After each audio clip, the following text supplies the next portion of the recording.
MLB and the Players Union certainly did make some good progress this past week.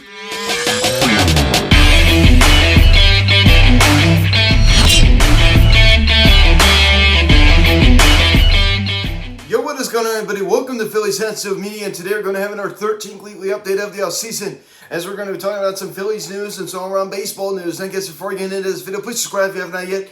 Please hit the notification bell. Please like this video, comment on this video, share this video, and let's get into this.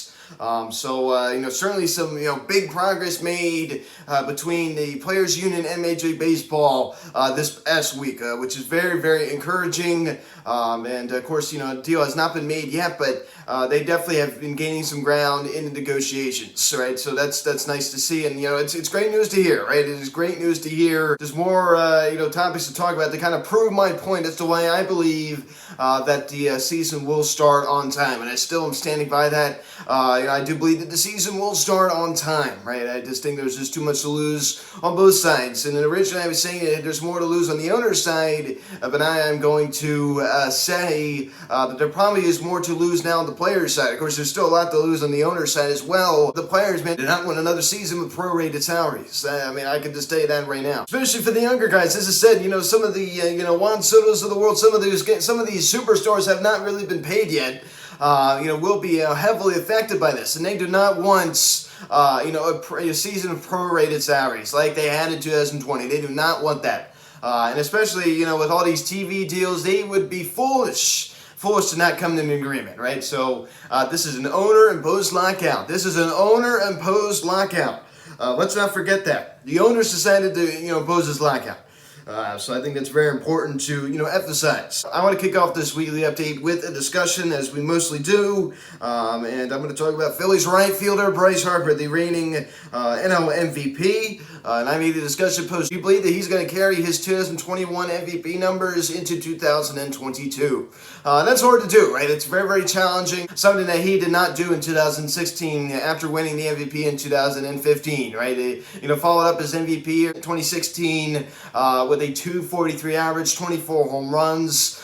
Certainly, not anything close to what he did the year before. I think a lot of that was just due to injuries and, things of that nature. But I could definitely see this happening, right? He's still, 29 years old. It's just crazy, man. This guy is still in his prime. I could definitely see it happening, right? I could still see a batting average in the 300s. I think he's definitely on track for, at least 35 home runs. Again, I see the RBI total being higher than it was in 2021. I do not see this man slowing down. But this competition is, very, very intense, right? With Juan Soto, Tatis still, Ronald Acuña Jr. when he gets back, being healthy. So the competition is going to be very, very fierce. The question was not, will Bryce Harper win, back-to-back NL MVPs? It was, will he carry over his MVP-type numbers into 2022? That was the question that was asked, not will he win back-to-back MVPs. Also, a little, news from the former Phillies general manager and friend of the pod, Matt Clentak,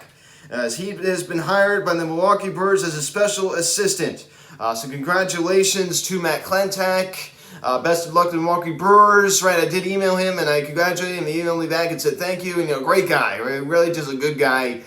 So I want to thank him again for coming on here. That was definitely a fun video to make, an in-person interview with the former Phillies GM, Matt Clentak. Best of luck to him with the Milwaukee Brewers organization as he begins this quest to try to get back to the general manager's position, right? Whether that's with another ball club. So still staying in the baseball front office. So best of luck to Matt Clentak in Milwaukee, right? I hope he brings his winter coat up there.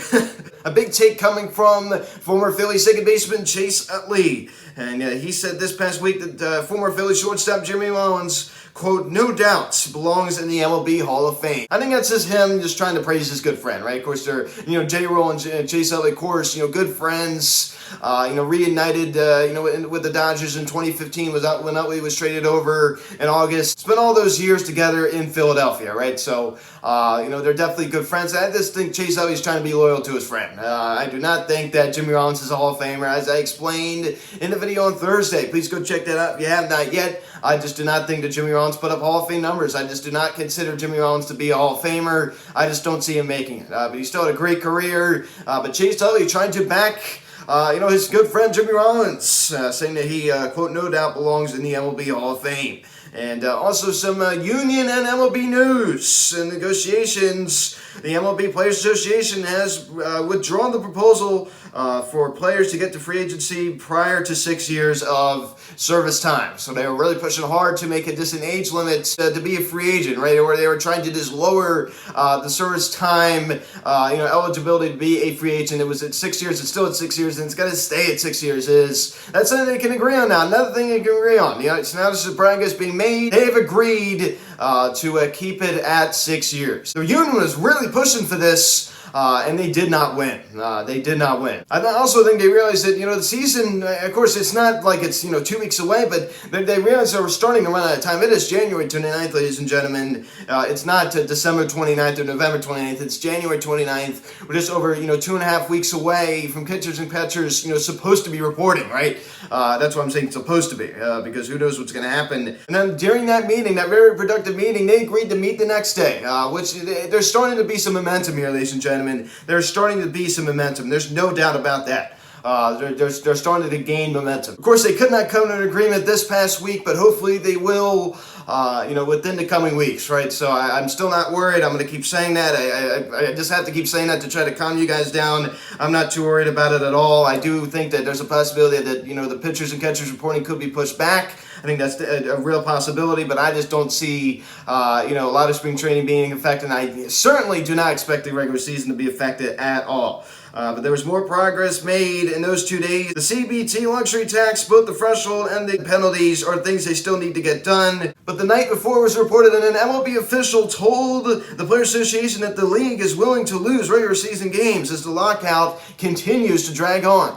That is just, that's business at its best, right? That is trying to, scare the other side into negotiation, right? I mean, that's all it is, right? It's not, of course, you see this in free agency. I always compare it to Scott Boras, right? Who puts up smoke screens, who, puts out, propaganda to try to scare the other side. It's called business. It's trying to get a deal done, right? So I'm not worried about that. I'm not buying into that report. People are going to go, oh, well, now MLB's, they're willing to lose games now. Well, let's take a look at the situation. They're in a heated negotiation between the players union. They're trying to get something done. They're starting to run out of time. They need to put the pressure on the other side. So they rush out this report. And what's that going to do? It's going to inject fear into the other side to rush to get a deal done. That is as simple as it goes. They're trying to get a deal done. And I'm glad they are. I want a deal done as soon as possible. I'm getting tired of this nonsense. Billionaires arguing with millionaires. It's ridiculous. As it discussed on Thursday, former Phillies first baseman Ryan Howard has fallen off the Hall of Fame ballots. Did not have a certain amount of votes to stay on another year, but Jimmy Rollins did not make it,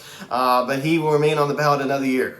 So Ryan Howard, and that's no surprise right there. And also the only man to be elected into the Hall of Fame here in 2022, longtime designated hitter both for the Minnesota Twins and primarily, of course, for the Boston Red Sox. He'll always be remembered for his time at the Boston Red Sox. Big Papi David Ortiz. Who had himself a great career, a power hitter, probably one of the most clutch hitters in the game's history, right? Definitely, Red Sox history, right? This guy was king of clutch. Remember that huge home run he hit against the Detroit Tigers in 2013 with Torrey Hunter, diving over the wall and the bullpen, the cop going like this, right?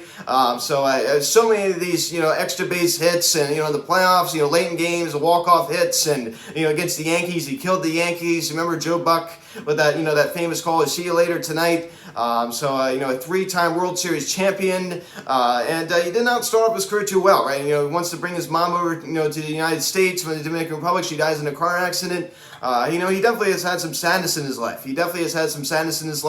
Gets cut from the Minnesota Twins after he gets, hits 20 home runs and he gets cut. Pedro Martinez, former Phil, very instrumental to getting David Ortiz to the Boston Red Sox, where he'd spend the rest of his career and hit over 500 career home runs. So David Ortiz, a guy I grew up admiring, has one of the coolest swings in baseball, for sure. I really miss watching him play. I can't believe it's been 6 years since he's played. I just can't believe it. Number 34, great guy. Still remember him hitting his, 500 career home run in 2015. I still remember that very, very well. So congratulations to David Ortiz. Well deserved. I'm very, very happy for him. And also some news, a minor signing here. The Phillies have signed former Nationals prospect, first baseman / left fielder, Corredor, after a strong showing in the Winter League. So this is a guy the Phillies are trying to, take a chance on. And honestly, ladies and gentlemen, there really isn't much else to report about, right? With this annoying and pathetic lockout, there's really not much else to talk about. So I'm just forced to kind of just talk about these lower level signings. But the Phillies trying to take a chance on a guy, which I like. But it seems like they've done that a lot. So the Phillies has signed former Nationals prospect Corredor. And also I made another discussion post about Scott Rowland. Of course, he was not inducted into the Hall of Fame this year. But if you go take a look at his numbers, 8-time Gold Glove, 7-time All-Star. Hits over 300 career home runs, a 281 career hitter.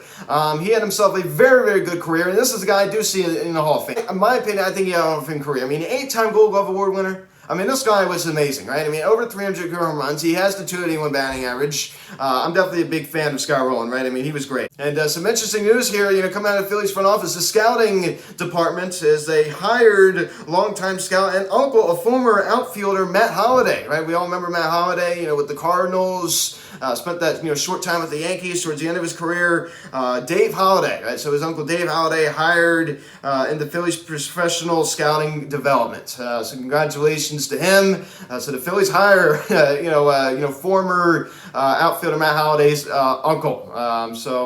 Dave Holliday. So congratulations to him. And also, just a friendly reminder, Phillies Hats Media is available on YouTube, MP4 file. This is the only place you can find me, with video. But you can also listen to me on a podcast version, Apple Podcasts, Google Podcasts, Spotify, and Anchor. And I also wanted to talk about Jean Segura. When this lockout is over, and had this been a fairly normal season, Jean Segura has always been the name that the Phillies would consider possibly trading. It's always been rumored that the Phillies maybe would be open to trading Jean Segura, right? A guy that has had some clubhouse issue in the past. Got in a fight with D. Gordon this time with the Seattle Mariners. And you go take a look at Jean Segura. Guy's a 300 career hitter, makes so much contact with the baseball. Don't you find it odd that he's bounced around to so many different teams, right? So you got to wonder if there's a clubhouse issue there. Do the Phillies look to try to, maybe dump some salary, move some players around, maybe get some pitching back for Jean Segura? But I don't know how I feel about that. I think he's a great table setter at the top of the lineup, but we haven't won when he's been here, and of course it's not his fault. It's because of the failures of the bullpen and all that other stuff. But